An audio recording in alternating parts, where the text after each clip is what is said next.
told Parliament justice and humanity.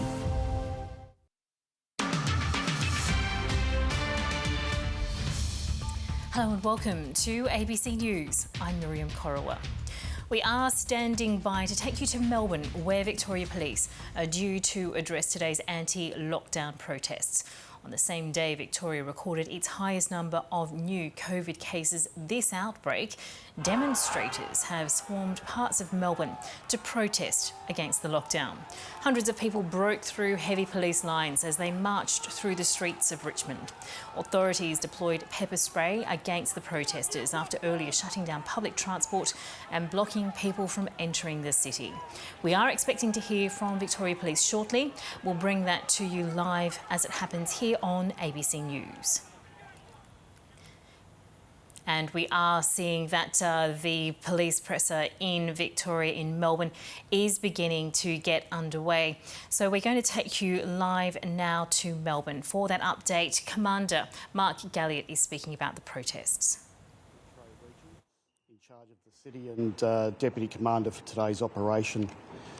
So today we saw over 2,000 police in the Melbourne CBD to enforce the Chief Health Officer's directions. We were out early to prevent and stop large protest groups from coming together. And we did this in a number of weeks planning to, as I said, to stop the groups coming together, given the high risk that this group has, many of them being unvaccinated, and just for us to enforce the Chief Health Officer's directions. So, as I said, the police were out early this morning from about 6 a.m. through a number of vehicle checkpoints and roving patrols in and around the CBD. And the aim of today's operation was to keep people out of the city. And from a policing perspective, this was a success. Then at 12 p.m. we saw various groups gathering in and around the Richmond area. And we were able to mobilise all our police patrols and resources there to confront those groups and to arrest those that were breaching the Chief Health Officer's directions. So as a result of today's arrest, we've arrested at this stage 235 people. 193 of those are for breaching the Chief Health Officer directions, and the others for a range of offences including assault police, riotous behaviour, weapons and drug offences. Also, we also saw a number of police members injured today.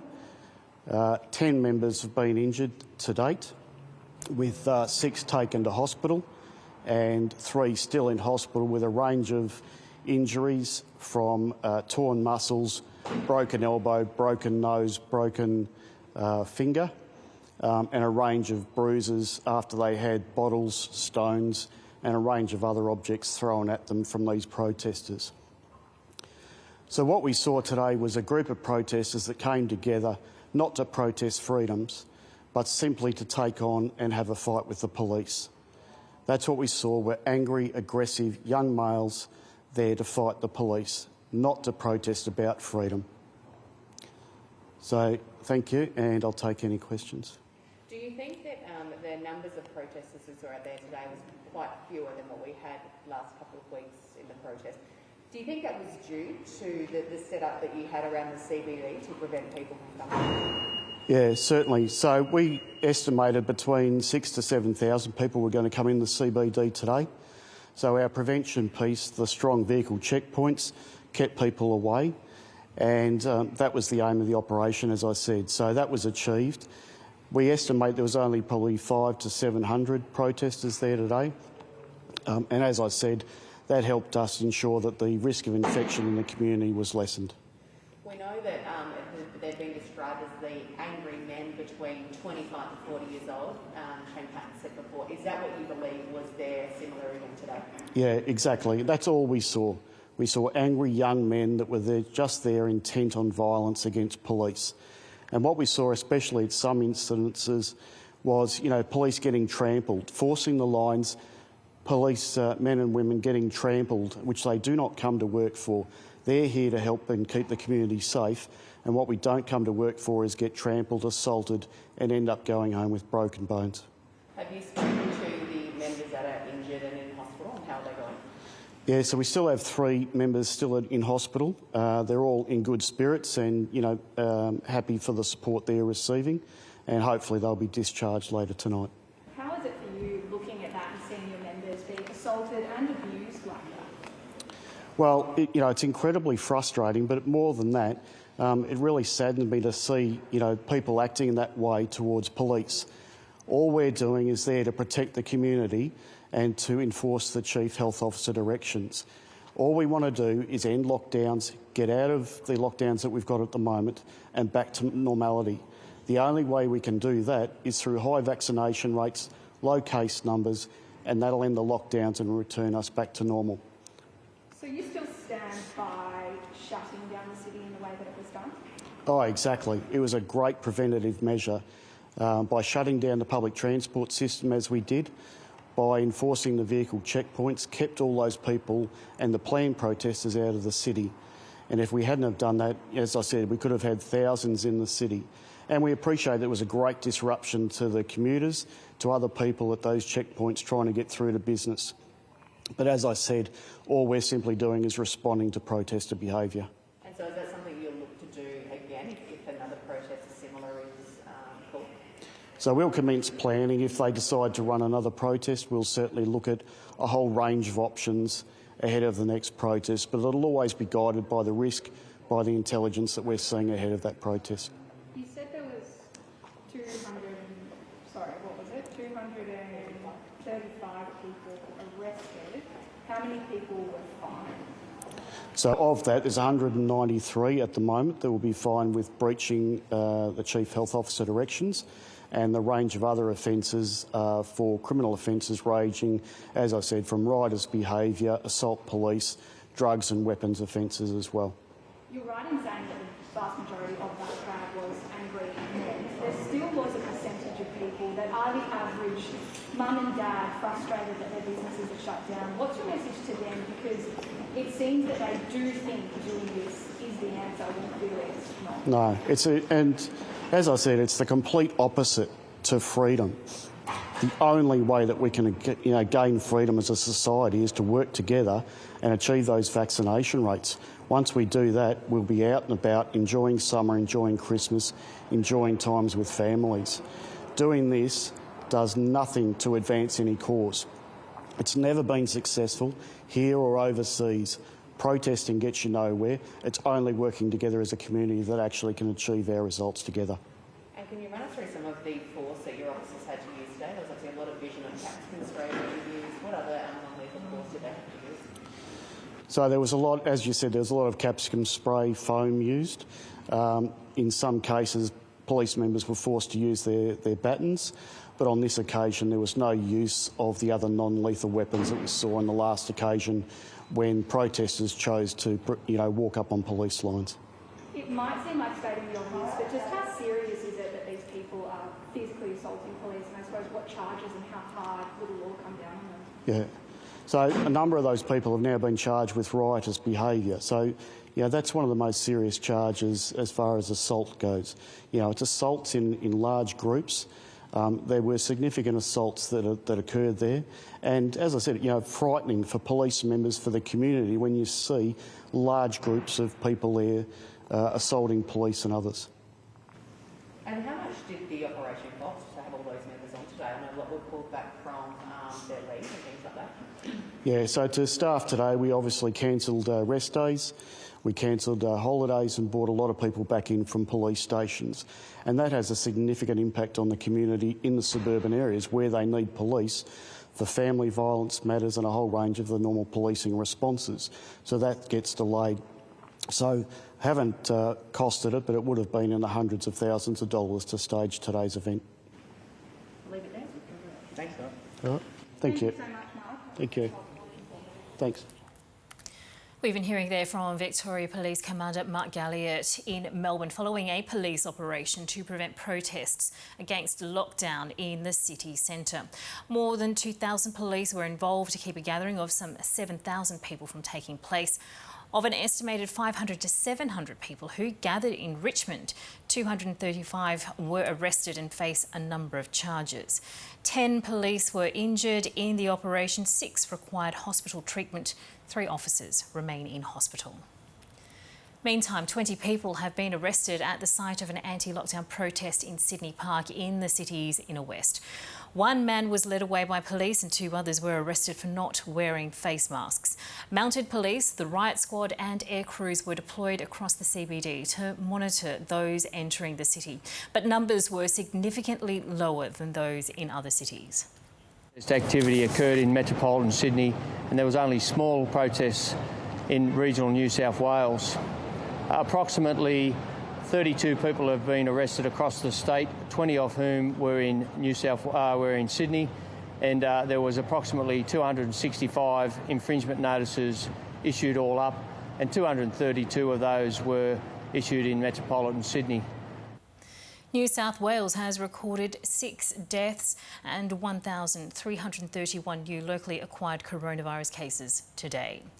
Of the deaths, 3 people were not vaccinated, while the other 3 had received 1 dose. There are more than 1,200 people in hospital, including over 230 in intensive care and 123 using ventilators. More than 50% of the over 16 population in the state has been fully vaccinated. We've got a long way to go, but every day we're getting closer and closer to getting above 70%, then above 80%, and then higher. The more people we get vaccinated, the more protection we're providing for our family, friends and communities, but importantly, protecting yourself from getting serious disease. We've seen people with COVID of all ages and some people who are younger who are getting very serious disease and dying. Many Sydney-siders are enjoying some eased restrictions this weekend, with small gatherings allowed for the first time in months. Outside the LGAs of concern, 5 vaccinated residents can meet up outside for a picnic. Such a relief. It seems like we've been waiting ages.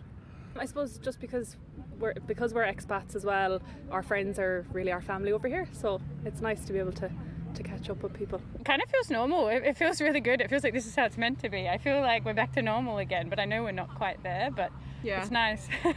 Feels good. It's nice. It feels like we've got a spring in our step and things are coming back to normal slowly. So it's nice for the kids to be able to catch up with their mates too. Queensland has recorded 1 new case of coronavirus overnight as the state enters a mass inoculation drive against the disease. Authorities have set a lofty goal of more than 40,000 shots by the end of Sunday, even as vaccination centres were overwhelmed. And a so-called freedom rally in Brisbane turned ugly, with 1 protester charged for assaulting and obstructing police. Jim Mailer reports. Hours in line on a Saturday, a small price to pay for Queenslanders keen to be vaccinated. Just to get the jab pretty much and do my part for the community. We've been averaging around 15 to 20,000 vaccines over a weekend. We want to see that number more than double this weekend. The so-called Super Pfizer weekend has proved popular. Some arrived in Boondall at 4 a.m, well before the entertainment centre doors opened. Some were jumping on an opportunity for Pfizer. Pfizer, yes, that's right. That's why we hadn't got it before. While others just want to keep their mates safe. He has been stressing about it a little bit because he sees these kids in the school on the south side have been getting sick with it. I have a few asthmatic friends and that can affect them pretty bad, so yeah. In Logan, south of Brisbane, the Max vaccination hub started turning people away by 10 a.m. 2,000 shots, gone in hours. It was a similar scene at other hubs across the state. If the demand is so high that we need to try to get more stock overnight, then we'll aim to do that. But not everyone was taking up the call. Thousands gathered in Brisbane's CBD, protesting restrictions, masks and vaccines. Queensland recorded 1 new local case today, a close contact of an infected person in the Sunnybank cluster. Authorities are confident they were quarantined for their entire infectious period. So we know that if we hadn't have been able to do that with all of these cases, we'd have a major outbreak. So thank you yet again. Talks between the Health and Transport departments about how to manage interstate freight are continuing. Several cases of COVID had been brought into Queensland by truck drivers, so the Health Minister hopes a plan will be finalised by Monday.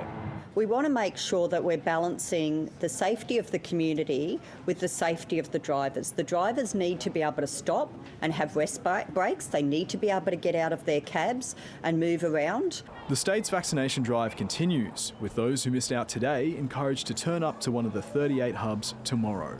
Jim Malo, ABC News.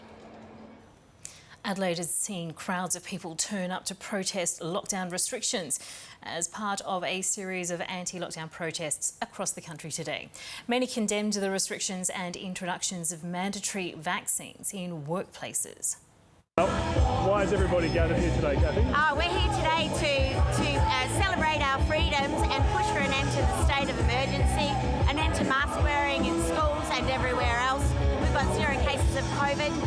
We're here to support the workers who are losing their jobs, fired on the spot for not taking an experimental jab. And the reason we're here is because it's criminal what they're trying to do to the children, you know, giving them their vaccine. It's criminal that they're trying to take the jobs away from the people.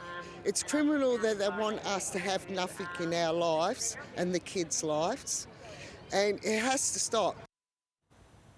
The ACT has recorded 15 new locally acquired COVID cases in the latest reporting period. At least 7 of those cases spent some time infectious while in the community. 8 of the new cases are yet to be linked to other known cases or transmission sites. The ACT Chief Minister Andrew Barr says the territory's vaccination rates are tracking well. Yesterday we reached 77.4% of our 12+ eligible population with at least their first vaccine dose, and 53.1% of the 12+ population have now received both doses and are considered fully vaccinated. And another very encouraging sign, we can now report that over 90% of Canberrans aged 40+ have received a first dose of a vaccine. So this is another very strong indication that 90% vaccination across the entire population in the ACT is achievable. And with the forward bookings we have in our system, it's a target that I think we will surpass.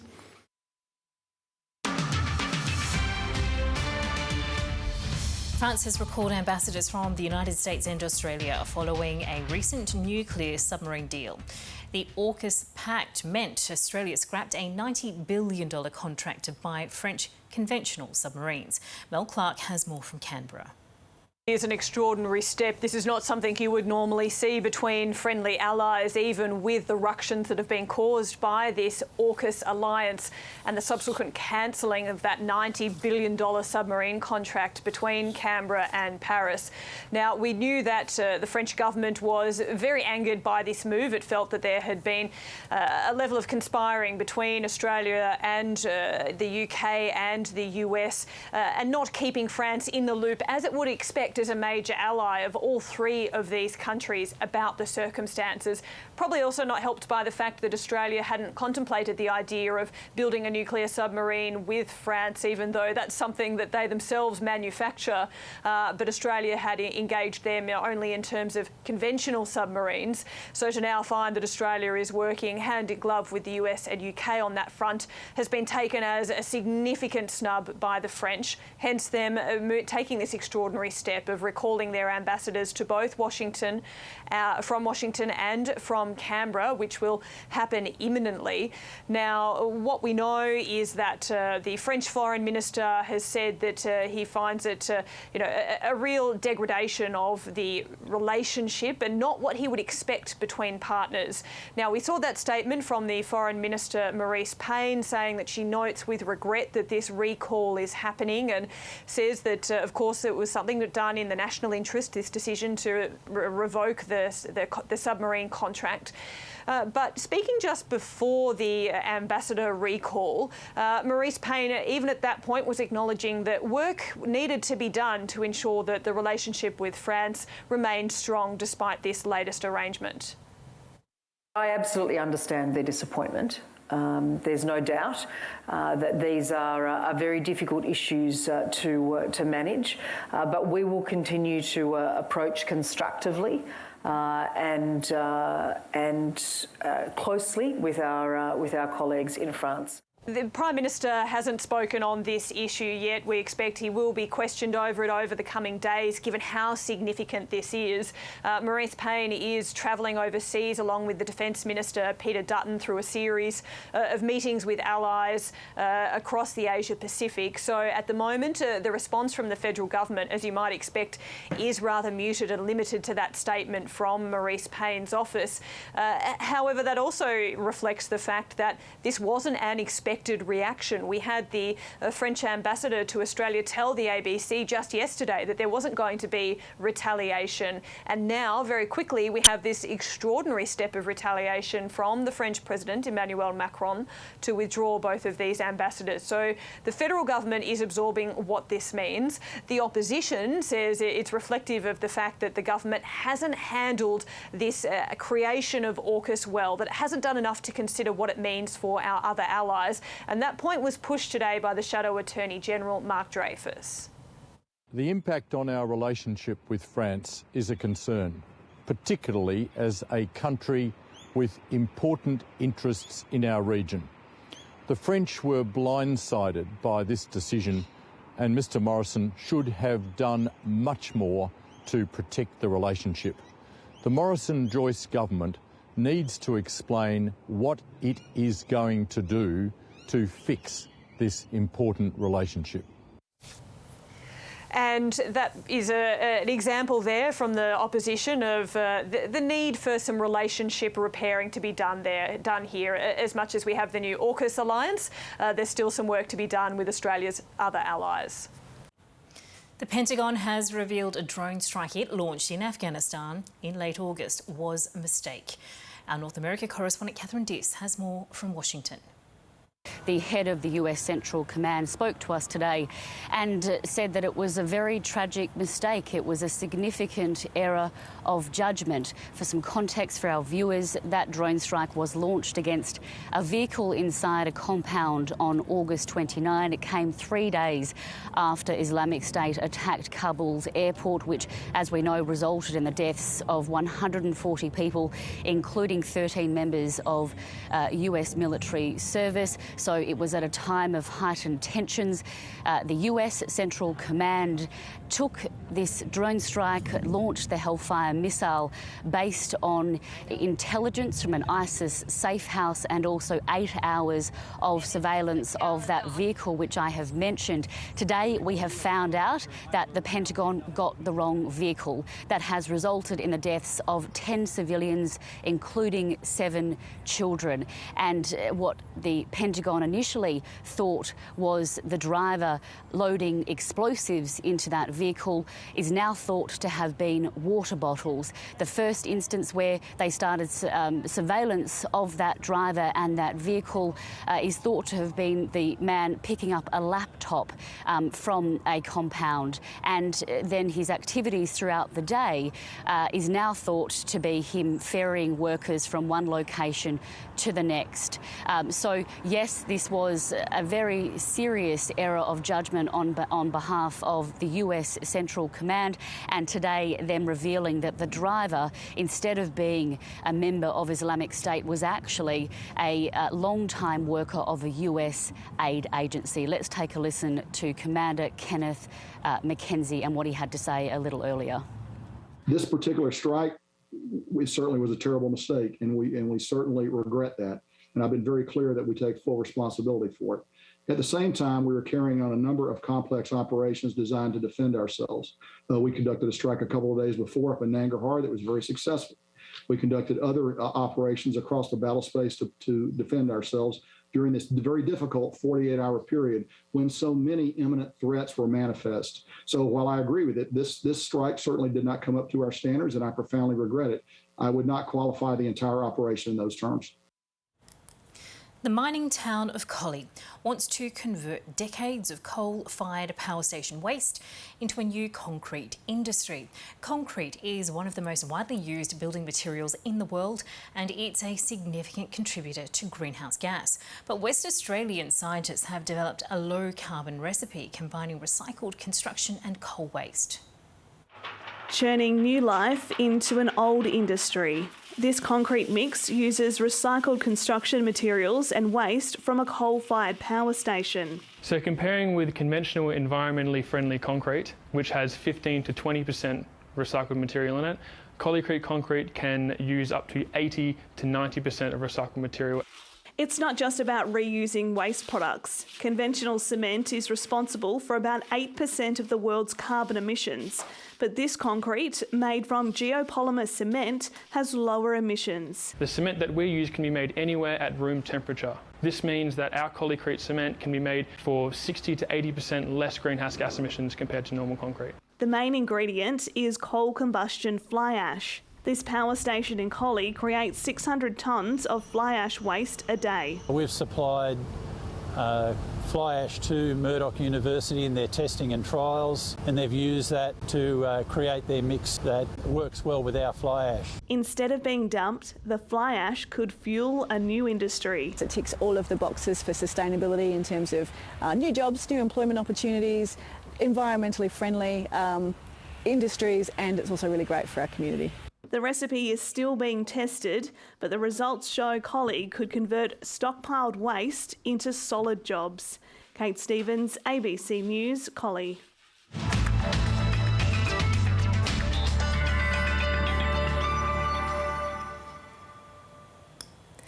On the satellite image, a strong cold front is moving across the southeast of the country with a band of cloud covering Tasmania, the eastern half of Victoria and much of New South Wales. A trough stretching from the northwest to the southeast is generating warm gusty winds, showers and storms. Looking around the country for tomorrow, mostly sunny and warm across Queensland with showers increasing in the northeast. New South Wales will be mostly sunny and cool, while the ACT will be mainly fine. Cool temperatures are expected across Victoria with wind and showers in the south and sunny conditions for the north. To Tasmania, where windy conditions and showers are expected in most parts of the state. South Australia is expecting wind and rain for the southeast and central parts and warm conditions elsewhere. Western Australia will have showers and cool temperatures in the south and sunny warm conditions in the northern part of the state. Cloud increasing and warm weather for the Northern Territory's top end, with mostly sunny and warm conditions over the interior. Now to Monday's forecast for the capital cities. Mostly sunny for Brisbane, a chance of showers for Sydney, Canberra and Melbourne. Cloudy, a high chance of showers for Hobart and Adelaide. And sunny conditions expected for Perth and Darwin. That is the latest from ABC News. Remember, you can also keep up to date at news.abc.net.au and on ABC iView. I'm Miriam Corowa. Stay with us. Landline is up next.